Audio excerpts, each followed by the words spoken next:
Assalamualaikum warahmatullahi wabarakatuh. Kami dari kelompok 2 akan menjelaskan tentang riset pemasaran. Saya sendiri Nur Alvina Komarian NIM 24 dan teman saya Oneng Widya Sarif NIM 35 dan Fatkul Amalia NIM 40 dan yang terakhir M Syaful Munir NIM 162.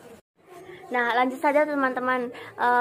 Di sini materi yang akan kami sampaikan ada 6. Yang pertama, definisi dan riset pemasaran. Yang kedua, menyusun rencana pemasarannya. Yang ketiga, metode riset pemasaran. Yang keempat, metode pengambilan sampling riset pemasaran. Yang kelima, alat statistik yang digunakan dalam riset pemasarannya. Dan yang terakhir, contoh dan studi kasusnya. Saja ke definition dan definisi riset pemasarannya. Riset pemasaran adalah suatu kegiatan yang sistematik dan mempunyai tujuan mengidentifikasikan masalah, peluang, pengumpulan data, pengolahan dan penganalisisan data, penyebaran informasi yang bermanfaat untuk membantu manajemen dalam rangka pengambilan keputusan, identifikasi dan solusi yang efektif dan efisien di bidang pemasaran perusahaan. Nah, sedangkan desain riset pemasarannya adalah desain yang menggambarkan perencanaan yang akan dilakukan dalam riset dan mengacu pada masalah yang telah ditetapkan. Desain riset dapat dibagi menjadi 3. Yang pertama, riset eksploratory, yang kedua, riset deskriptif, yang ketiga, riset kausal. Nah, untuk metode riset pemasaran ada 8. Yang pertama, metode studi kasus. Metode studi kasus merupakan suatu kajian yang mendalam, menyeluruh atas objek tertentu. Yang kedua, metode survei. Metode survei adalah metode yang digunakan untuk memperoleh fakta tentang gejala atas permasalahan yang muncul. Yang ketiga, metode pengembangan. Metode pengembangan adalah metode yang digunakan untuk memperoleh informasi tentang pengembangan suatu objek tertentu dalam kurun waktu tertentu. Yang keempat, metode tindak lanjut. Metode tindak lanjut adalah metode yang digunakan untuk mengetahui perkembangan suatu subjek setelah diberi perlakuan tertentu. Yang kelima, metode analisis isi.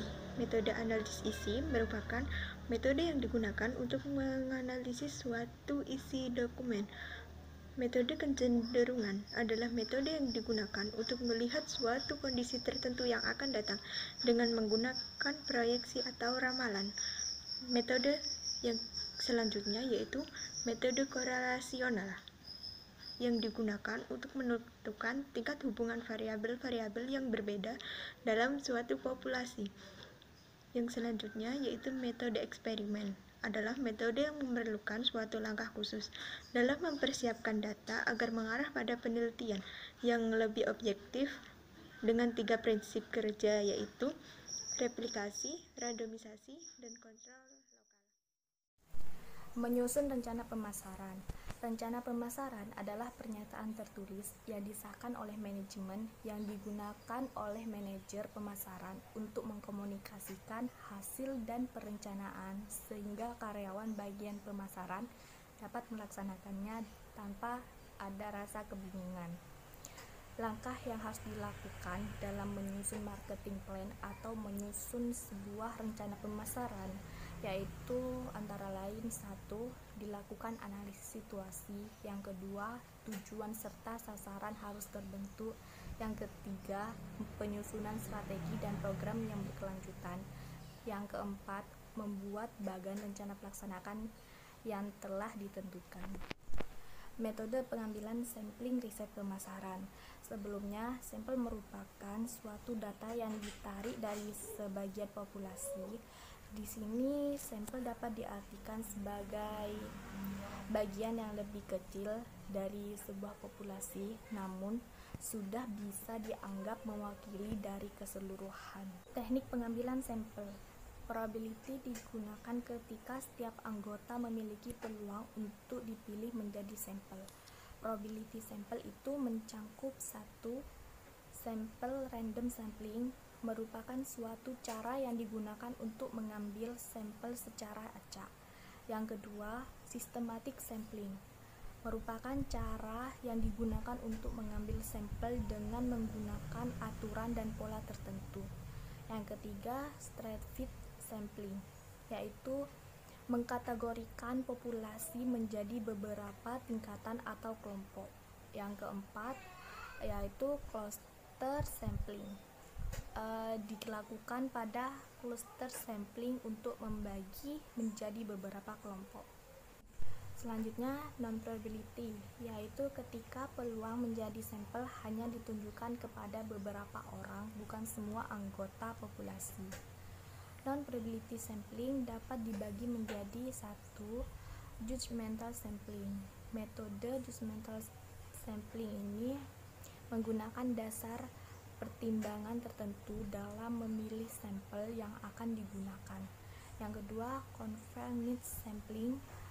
Metode pemilihan sampel ini dipilih atas kemudahan periset atau penelitian. Misalnya, sampel yang berada di sekitar periset atau ketersediaan anggota populasi tertentu saja. Yang ketiga, quota sampling. Dalam metode ini, periset menetapkan kota atau jumlah tertentu untuk sampel yang dimiliki karakteristik yang diinginkan. Yang keempat, snowball sampling. Metode pemilihan sampel ini seperti gerakan bola salju, yaitu dari kecil menuju paling besar. Baik, selanjutnya ada alat analisis yang digunakan dalam riset pemasaran, yaitu sebuah alat analisis yang digunakan untuk mengelola data hasil yang didapatkan dari responden dalam analisis pemasaran. Yang pertama ada regresi berganda, yang kedua ada alat analisis diskriminan, yaitu sebuah teknik yang digunakan untuk mengelompokkan objek atau orang menjadi dua kategori atau lebih. Contohnya, seorang distributor dapat menentukan variabel-variabel mana saja yang membedakan lokasi toko yang berhasil dan kurang berhasil. Yang ketiga ada analisis faktor, yaitu sebuah teknik statistik untuk menentukan dimensi dasar dari sekumpulan besar yang berhubungan. Yang keempat ada analisis cluster, yaitu sebuah teknik statistik yang digunakan untuk memisahkan objek-objek menjadi sejumlah objek tertentu atau kelompok yang bersifat saling bebas, sehingga kelompok-kelompok tersebut secara relatif berhubungan atau sejenis. Yang kelima ada analisis conjoint, yaitu sebuah teknik statistik di mana preferensi responden atas penawaran berbeda yang telah diurutkan kemudian disusun ulang untuk menentukan fungsi utilitas orang tersebut.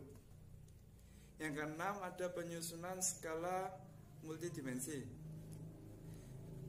Untuk analisis ini contohnya sebuah perusahaan komputer ingin melihat di mana mereknya ditempatkan dalam hubungan dengan merek-merek saingan. Selanjutnya, studi kasus yang kami gunakan, kami ambil dari artikel yang berjudul Riset Pasar Konsumen Terhadap Makanan Tradisional di Kota Pontianak. Berdasarkan analisis dari tingkat selera pasar konsumen terhadap makanan tradisional di Kota Pontianak, maka dapat disimpulkan bahwa tingkat selera pada pasar terbilang baik. Pengaruh lingkungan yang mendasari perilaku konsumen dalam mengkonsumsi makanan tradisional.